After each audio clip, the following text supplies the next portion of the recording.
我喺泰國朋友話俾我知，佢話當地啲廠咧，基本上都俾佢中國啲廠鬥到死晒，唔夠佢平啊！人哋生產設備樣樣都齊晒，配套齊晒，同你鬥落去，你就唔夠你平噶啦。好啦，結果咧，本地嗰啲叫做咧嗰啲手作仔啊，嗰啲山寨廠全部冧晒，全部執晒笠，冇得做。人哋加埋啊，唔收錢唔賺錢啊，就貼一半出嚟啊，都平唔過你大陸。咁你諗下點做？執咗佢啦！我有個親戚喺印尼開一個啲服裝廠嘅，真係人手做嘅。我去睇過佢間工廠度人作嘅，好原始嘅。跟住咧，佢仲送咗啲 T 恤俾我着。我有時咧幾廿件 T 恤我都着唔晒。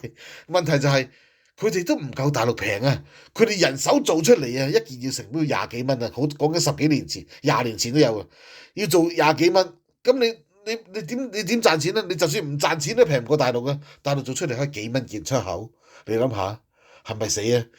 東南嗰啲廠啊，嗰啲叫山寨廠俾大陸打死晒嘅，佢全部要轉型，冇得做咁就。